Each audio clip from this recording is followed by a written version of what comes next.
Hi friends, Cass here. I hope you're all doing well. I am coming at you today with my August reading wrap up. As I always say, I can't believe we're at the end of another month.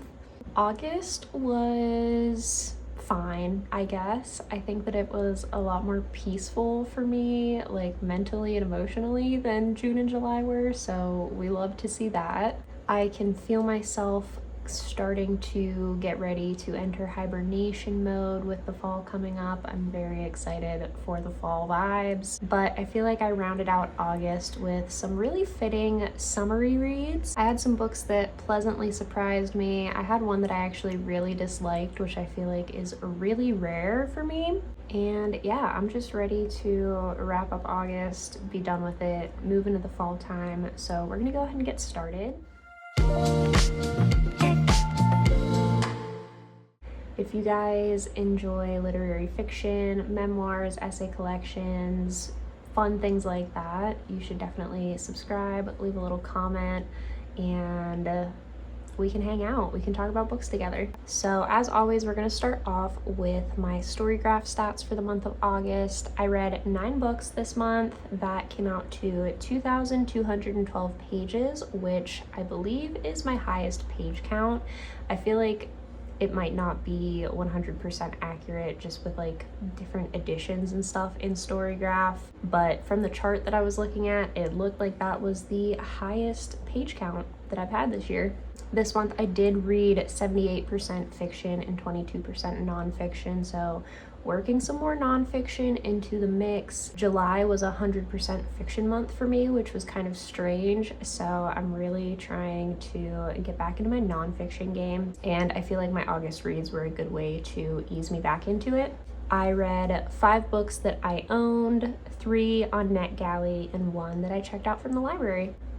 Also, I got these glasses yesterday. I was waiting like 2 weeks for them to come in the mail, and I was looking kind of not great whenever I got home from work and first tried them on, but I think I'm really loving them now that I'm like, you know, looking presentable. So I think it's kind of giving librarian, but I think that that fits with my vibes. So the first book that I finished in August was The Hypocrite by hamya. This was published by Pantheon on August 13th, so it is out now, but I read it early on NetGalley. I rated this one 4.5 stars. This is one of the ones that really pleasantly surprised me. I read Jo's debut novel, 3 Rooms, I believe back in 2022, and it was a 2-star read for me, which doesn't happen very often. I don't know what it was about it, but I just did not vibe with it. So I went into this one a little bit skeptical of it, but wanted to keep an open mind, and I ended up really loving it. It's always a great day when an author can prove me wrong and change my mind, and yeah, this is kind of making me curious to see if I would enjoy 3 Rooms more in the future if I revisit it. But back to The Hypocrite, we are following Sophia, who is a young woman in her 20s. She is a playwright, and we're also taking a look at her father, who is a successful novelist. He and Sophia's mother split up when Sophia was really young. The book is split up into different acts like a play, and we're following a couple different threads of Sophia and her father's lives. So we have Sophia's father in the theater watching for the first time Sophia's new play that she wrote about a vacation that he took her on. They had visited Sicily together about 10 years before the events of the book, so we also get scenes from that vacation. While they were in Sicily together, Sophia's father kind of had Sophia transcribe his novel for him, so he would dictate to her what he wanted her to type out, and it was like very rigorous work for her, and there were some themes in there that she wasn't necessarily a fan of. He also was kind of a hands-off parent and let her have some situations with a boy that, looking back, made her feel very uncomfortable. And the other thread that we're sort of following in the book is Sophia and her mother having lunch together while they're waiting for her father to finish watching the play. So I read an interview with hamya after I read this book, and one of the things that she talked about in that interview was how she wanted to try and write write one massive gray area, and I think she really succeeded in that goal. Both Sophia and Sophia's father hurt each other's feelings, they get their own feelings hurt, and we as readers are left to kind of sort through the actions of each and figure out if someone is in the right, if someone is in the wrong.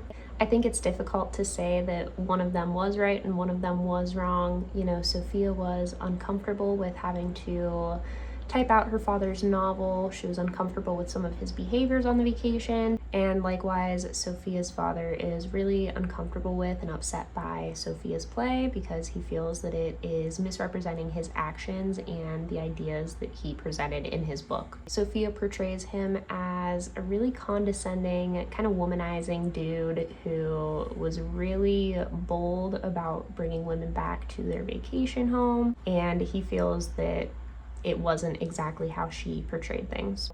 Both characters are kind of unlikable at times, but they also have moments where you do really feel for them and feel for what they're doing to each other.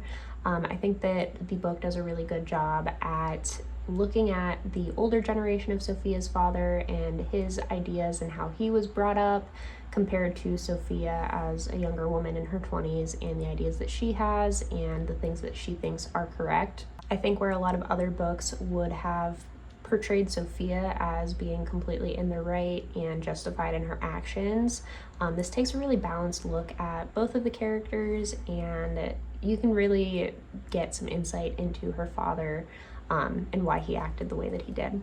The thing that I really also loved about this book was the writing style. It was really descriptive and atmospheric. I feel like it was a great summertime read with the descriptions of Sicily. There are some really poetic moments that kind of verge on stream of consciousness towards the end that I really enjoyed, and I feel like the complex emotions that the characters are feeling really shine through in Jo's writing.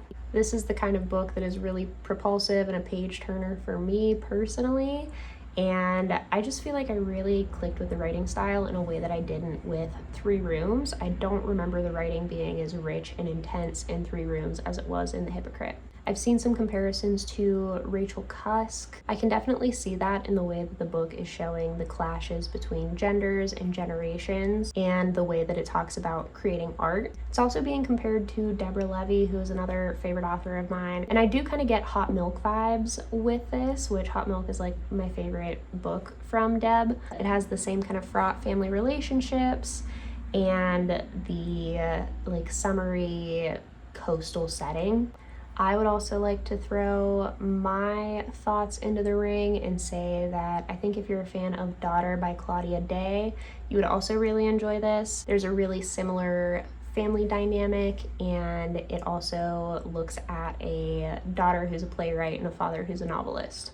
Comparisons aside though, I thought that this was really unique due to the structure and the writing style, and I really highly recommend it, so really happy to have taken a chance on this one. Book number 2 was another really pleasant surprise for me, and that was All Fours by Miranda July. I rated this 4 stars, and you guys, when I tell you, I went into this book the biggest skeptic ever. I'm not exaggerating. I've seen so much hype about this from people in the book community. Even Haley Williams from Paramore posted a picture of this book on her Instagram story and was like, loved it. And I just thought that there was no way that it was going to live up to the hype. On top of that, Miranda July's short story collection, No One Belongs Here More Than You, is one of my least favorite books of all time. So I just thought there was no way that I was going to enjoy this book. Luckily, I like this book so much more than No One Belongs Here More Than You. It wasn't my absolute favorite read ever, but I thought that it was really entertaining, and I think that Miranda July is looking at this sort of depressed woman moving trope in a really interesting way. It felt really different and fresh compared to a lot of other similar books. So All Fours follows a female artist in her 40s, and she is supposed to be embarking on a cross-country journey from LA, where she lives, to New York. She decided to take a trip after coming into some money, and she ended up choosing to drive because of a comparison that her husband made of people being either drivers or parkers. So she decides that she wants to kind of get rid of that notion of her as a parker and someone that likes to kind of stay put by driving all by herself across the country. However, she only gets as far as like the next town over. She gets like a couple exits down the freeway and decides to check into a motel, and she ends up staying there for a couple weeks for the entire duration of what was supposed to be her trip to New York. She decides to remodel and redecorate this motel room, and gets into a really kind of strange relationship with a younger man. And all the while she is grappling with her guilt over lying to her husband and her child about where she is and what she's doing. This book is very full of the eccentricity and the weirdness that I found in her short story collection, but this book felt less icky to me in a way. There were some parts in her short stories that were really weird and made me feel just really uncomfortable and were like gross to read to me. And this does have some moments that might trigger that for some people, but I don't know. I think because it was a novel and it's a longer format and we are really following this character for, I think this book is over like 300 pages, I feel like I was better able to understand the character's motivations and just kind of connect with her a bit more compared to short stories where, you know, you get a couple pages with these characters and they do something really weird and you're just kind of like, ugh, I don't want anything to do with that. The narrator's whole experience in this motel kind of acts as a catalyst for her to have a breakdown or maybe a breakthrough about desire and aging and the way that the two interact with each other. I don't think that I've ever read a book that even mentions menopause in passing, and this book goes really deep into the topic. Miranda July is also really explicit in the way that she talks about the narrator exploring her desires and the way that that exploration kind of pushes her relationship with her husband into some unconventional territory that I haven't really seen explored too much. I think that the sense of humor that July brings to the book and just how readable the prose is really kind of balances out some of these more intense aspects. It's a very vulnerable book. I think that that vulnerability might kind of ick some people out, but I really appreciated her vulnerability here. I would say that if you're tired of the same old like woman on the edge storylines that we're seeing, try this one out. I think that the way that it brings aging into the picture and just takes a really raw look at it makes for something different, and it was just really entertaining. I enjoyed myself while I was reading this and just had a fun time with it. Then I read August Blue by Deborah Levy. I had to choose this one for August because it's in the title. This was a 3-star read for me. You guys, Deb's kind of testing my patience here between this book and her short story collection that I read in July, Black Vodka. I did not enjoy those books as much as I've enjoyed many of her others, so I don't know if it's just I'm not picking them at the right times or what, but wasn't my favorite. This book felt really similar to the summer for me. It feels like it just kind of slipped through my fingers and floated away. There is just not much substance to hold on to here. We follow Elsa, who is a really talented pianist. She walks off stage in the middle of a performance and is kind of going on this journey of figuring out what she wants to do next. She travels around Europe giving piano lessons to people, and she feels like she's being followed by, I would say maybe she is the one that's doing the following, but she's being followed by this doppelganger, this woman that looks like her and kind of gets in her head. She's also thinking about family relationships. She has an adoptive father who is ill, and she's thinking a lot about her relationship with him, what it means to be family. I've seen a lot of people read this as their first book by Deborah Levy and not enjoy it, and as a fan of Deborah Levy, I always thought that that was kind of strange because I figured that this would be good, but I get why people are having that experience of kind of being turned off by her because of this book. It just feels really watered down to me. Her novel, The Man Who Saw Everything, had so many twists and turns and really kept me on my toes. Hot Milk and Swimming Home were really lush and full of beautiful prose, and her Living Autobiography series is really relatable and has a lot of really great insights into aging and life. And this is just lacking in comparison to all of those for me. I would recommend starting with any of those over this one if you're looking to get into her work. This was just a bit too sparse, and sparseness is something that I love in language. I love some sparse prose, but this just gave me nothing to really like sink my teeth into, which is disappointing because the concepts that she's exploring here have a lot of potential. I feel like she could do such a good job with them. You know, she's looking at how we define what a parent is. She's looking at the avoidance of family history and kind of running away from the events that shape your life. She's taking a look at the different versions of ourselves that could have occurred had things happened differently, but it just lacked impact for me. So, yeah. Next up, I read Undercurrents by Marie Darrieussecq. And this was another 3-star read for me. Another really fitting summary read as well. I initially picked this up because I wanted to do a vlog when I had a week off of work of like summer themed, water themed books. And this was one of the ones that was on that stack. And that vlog ended up not really working out for me, unfortunately. It turned into the Joan Didion Year of Magical Thinking reading vlog that I posted. I think that was last week. So we turned it around, but yeah, this was initially for that. And this is a showcase of really intricate, descriptive writing. It really demands that you take your time with it. It's quite short. It's only about 115 pages, and I thought that I was going to be able to finish it in like an afternoon, but because of how detailed the language is, I could not get through it in that short amount of time. It almost reminds me of an oil painting, the way that Darrieussecq is layering these colors and these textures and these descriptions on top of each other creates this really impenetrable portrait of the ocean and life in a seaside town. There is no characterization or dialogue in this story. There is a woman that we're following. She has a daughter, and they have come to the seaside town, ran away from her husband and her mother, and we don't really know why. There's no backstory.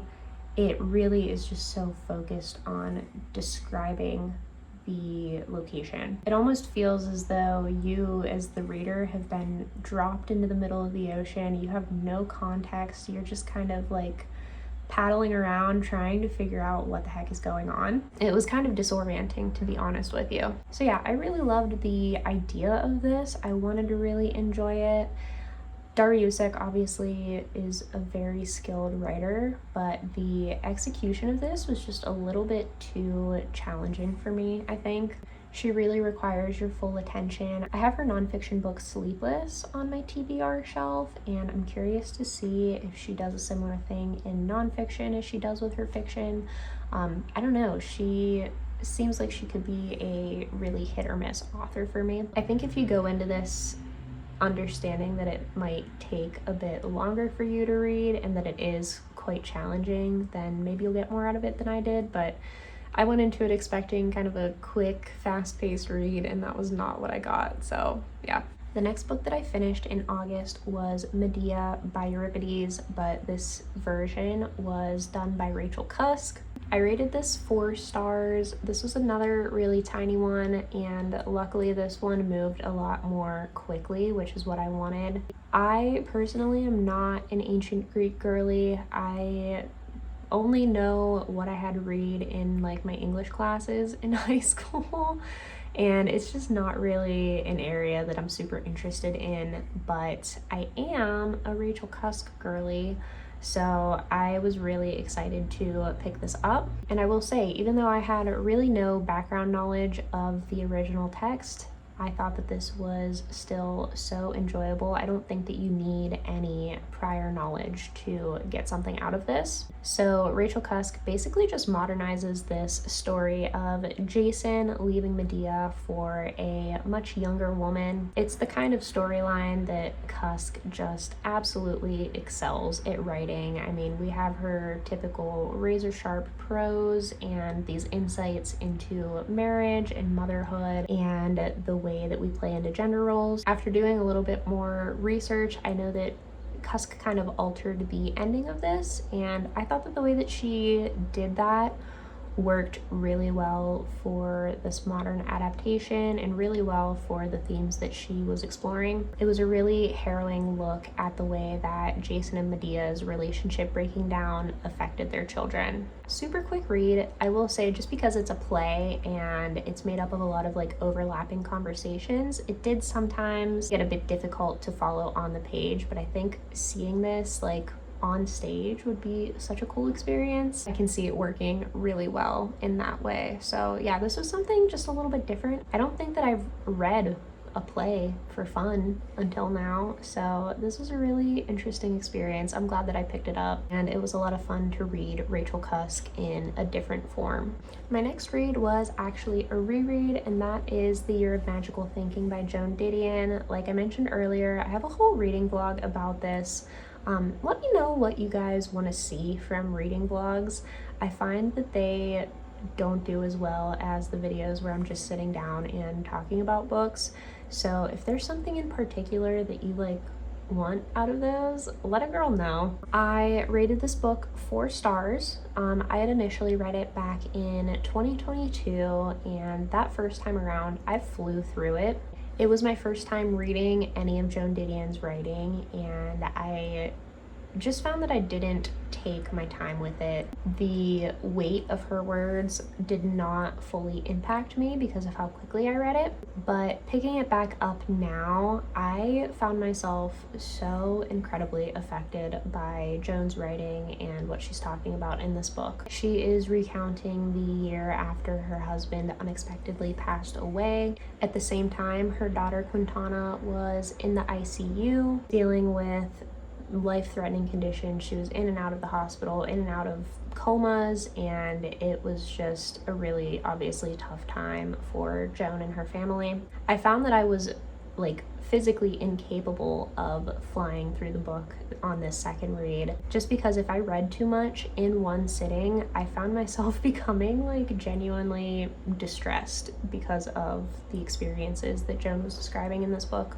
I mean, the situation is just really unthinkable. She's mourning her husband of 40 years while at the same time fearing for her daughter's life. One of the things that really struck me when reading this was the fact that Joan had to tell Quintana 3 times that John had passed away. Quintana was in and out of a coma at the time, and when she first woke up and she saw that only Joan was there, she was like, "Where's Dad?" So Joan starts explaining about the cardiac event that occurred that ended John's life. Quintana falls back into the coma. Next time she wakes up, she asks, "How is Dad?" So she understood the part about him having a heart attack, but she didn't fully get the first time around that he had passed away because of it. So Joan had to explain the whole thing again. She had to explain it a 3rd time, and I just think that that is so terrible that she is, you know, mourning her husband and she doesn't even have the other person that was closest to him to comfort her and support her, and they couldn't really be there for each other because of Quintana's condition. I know that people really love to talk about the quintessential Joan Didion detachment in her writing style. I know that it doesn't work for everybody, but if anything, I think that it makes this book hit even harder. We can see that Joan uses the process of writing about these events to try and make order out of what happened to her. We see her trying to figure out if there was anything that she could have done differently to prevent John's death. And she also talks about how growing up, the kind of coping mechanism that she was taught in times of trouble was to go to the literature and learn about whatever's going on. And so we see her doing that in this book. We see her reading medical texts, trying to understand Quintana's condition, trying to understand what happened to John. We see her reading a lot of books on grief and trying to apply those lessons to her own life. So it's a very analytical approach to telling the story of her life. But I think that because she is so analytical, the moments that she has where she is really vulnerable, and usually it'll be just one line that really hits you, I just think that those lines mean so much more. We see Joan trying to kind of stick to trains of thought about things that have nothing to do with John or Quintana as a way to distract herself. One of the things that I talked about in the vlog that really hit me was when she, a couple months after John's death, was invited to one of the like political conventions before the election in Boston, and she was like, okay, yeah, I'll do it. I have no really like attachment to Boston. I haven't traveled there that much with John or Quintana, so it'll be kind of like a safe space where I won't have to be reminded of them everywhere I turn. But whenever she's there, she realizes that it is Quintana's wedding anniversary, and she basically has a panic attack and is sent into this spiral of thinking about her family. And she basically is like, how am I ever going to be able to return to California, Honolulu, these places that really hold a lot of meaning for me and my family? How am I ever going to be able to go back to those places if I can't even go back to Boston? And something about that line, like, I'm paraphrasing, she said it much better than I did, but something about the delivery of that was just so hard-hitting for me. I think that her writing style and her analytical nature just really does serve such a purpose in this book. So yeah, I'm really glad that I decided to reread this. There are obviously a lot of moments that really stuck with me that didn't the first time around. And yeah, I think that there is definitely a reason why this book has the reputation that it does, and why it is kind of the go-to recommendation for writing about grief. Alright guys, the next book that I'm going to talk about, unfortunately, was my least favorite book of the month. Maybe one of my least favorite books of the year so far, which is really disappointing because it's one that I was really looking forward to. And that is If Only by Vigdis hjorth. This is coming out on September 3rd from Verso, so thank you to them. Thank you to Nick Galley for letting me read this early, and also I'm sorry because I didn't like it. I gave this book 2 stars.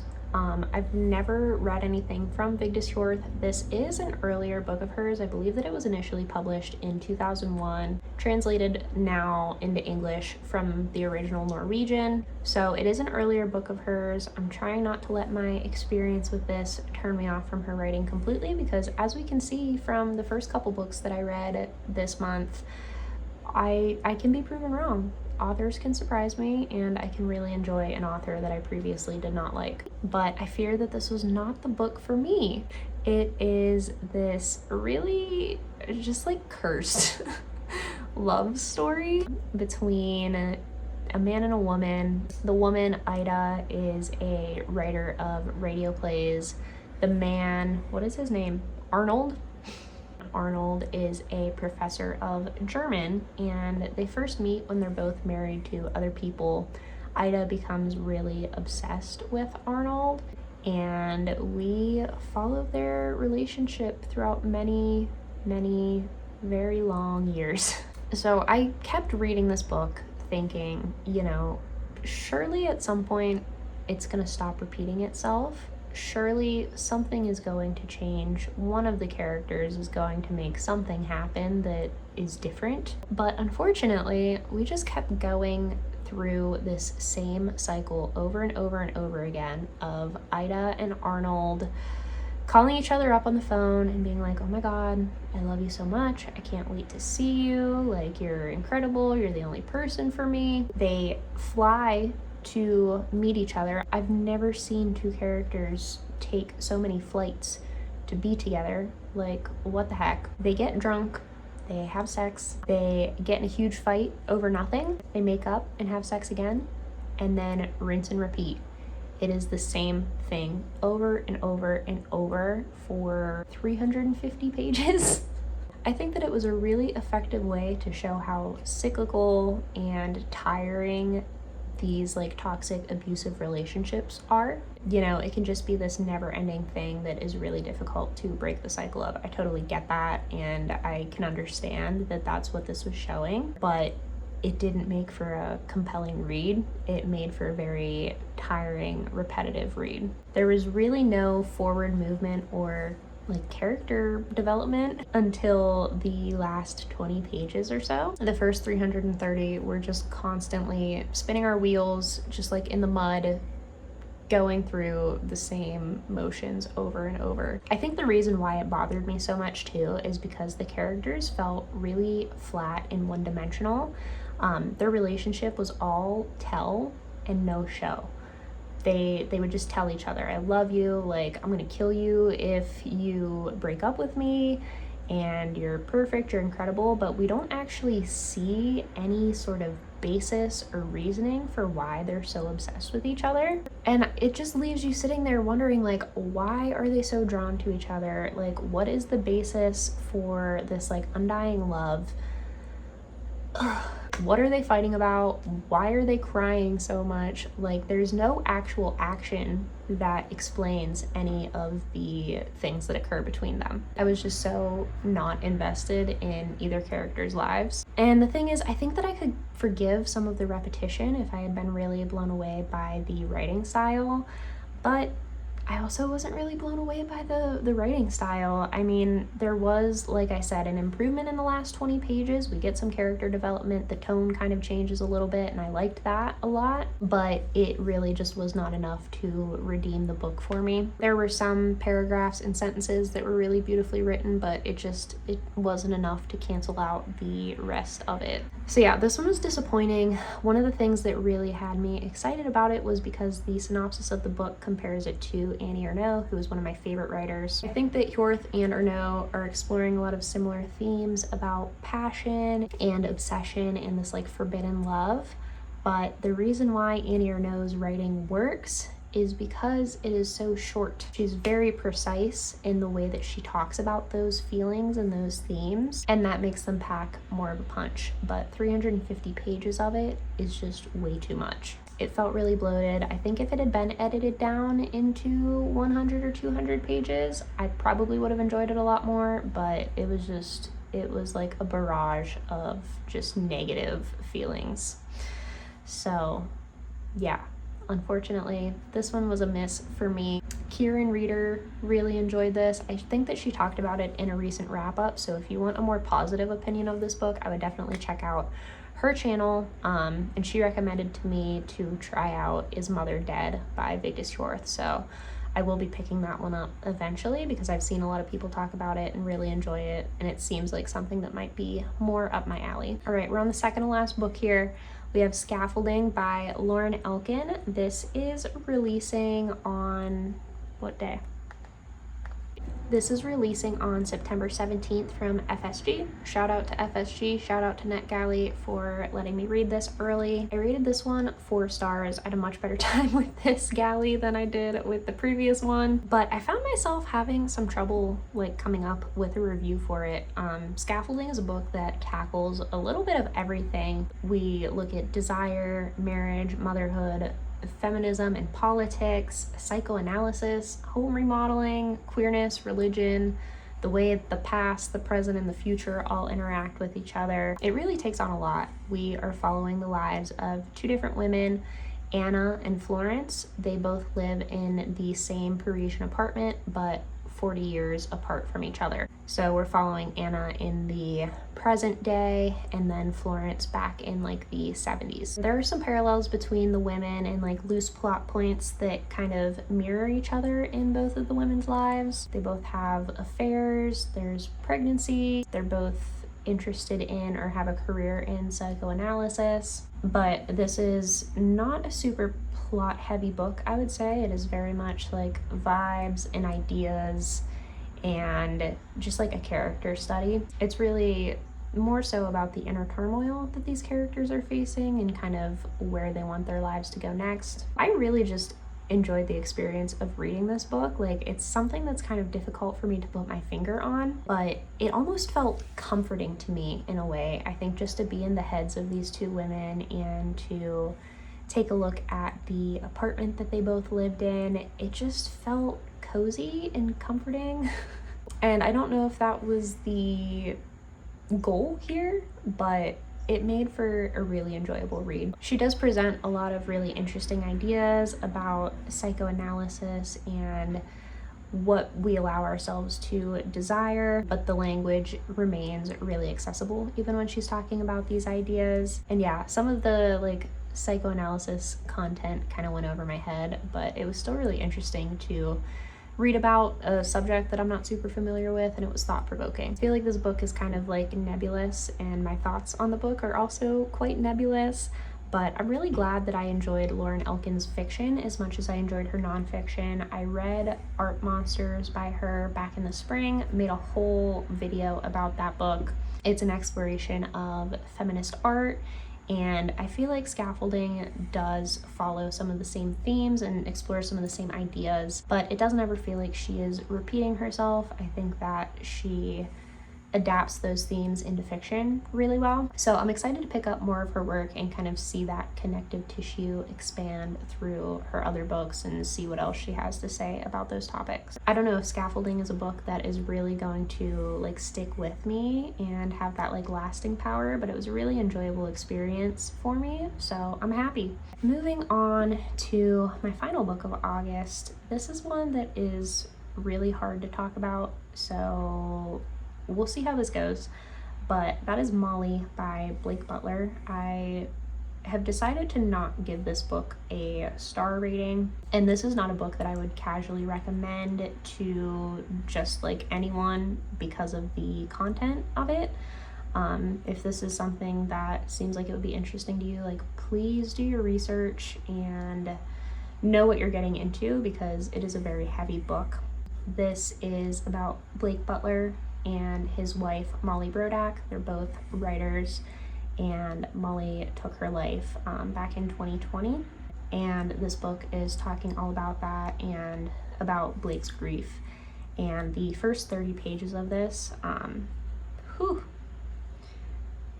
Blake really describes in detail the end of Molly's life and what happened, and I had to put this book down for a couple days after reading those first 30 pages because it was just so intense and harrowing, and I just needed some distance from it. After that initial section though, he goes into an examination of his and Molly's relationship with each other. You know, he looks at the ups and the downs of their time together. He looks at Molly's childhood. He looks at her family life, and we also obviously see his grief and the way that he had to deal with this whole situation. This book made me cry. The way that Blake talks about the things that he loved and admired about Molly were so touching to me, and just to see that connection between two people, knowing what happened, like that, I wept. We also see both Blake and Molly struggle with mental illness, and that's really tough to read about. This is just a book that has so much honesty in it. I've read a lot of books about grief, but there's something different about this that I'm having trouble gathering my thoughts on. And this book does kind of live in a gray area. A lot of people have pointed this out. I had a conversation on Goodreads with Kristen, who watches the channel, who's also reading this at the same time as I was, and she kind of mentioned this to me. I hadn't really realized what the like drama surrounding this book was, but Blake reveals a lot of things about Molly and her personal life and things that she did, that it's just kind of a gray area because she's no longer here to tell her side of the story. I think it's tough to kind of figure out when you have two people married to each other, like where is the line of demarcation between Blake's story and between Molly's story. He talks about affairs that she had in secret that he did not find out about until after she passed away, which is obviously a really tough situation for him to be in, you know, while he's dealing with his grief. But it's like, is it right for him to talk about that so publicly? I don't know. I think he has a right to tell his story about his grief and his feelings and what he went through, but I just don't know that we needed the level of detail that he gave here about what Molly was doing in private. So yeah, I don't know, this is such a tough book to talk about, such a tough book to read. One other thing that I will say is I wish this book was edited a little bit better. Blake obviously has a way with words, but it felt overwritten to me at times. I know Kristen mentioned this on Goodreads too, where she was like having to reread certain sentences because some things just like didn't quite make sense. I feel like there were a lot of like extra words added in, and it just made some of the sentences lose their clarity. I don't know if that's petty, but there were just like some spelling mistakes, grammar mistakes, and things that were a bit distracting. Like I said, I don't think that I can really give this a rating. I don't know that I would just recommend this casually to you guys to pick up because it's just such a difficult personal read. This makes me understand why a lot of people choose not to rate nonfiction. I think it's interesting, you know, I just talked about The Year of Magical Thinking by Joan Didion, which is another book about grief and death of a spouse. I don't feel weird giving that a 4-star rating. I really loved that book. You know, this is also about grief and the death of a spouse, but I'm having a tougher time with it. So yeah. So that's August for me. Let me know what you read this month. Let me know if you've read any of the books that I talked about. I would love to hear your thoughts on them. And yeah, hopefully the fall brings us some wonderful reading vibes. I am really excited. I have a fall TBR coming up for you guys, so you can get kind of a sneak peek of what I plan on picking up. And yeah, I'll see you in that one. Bye!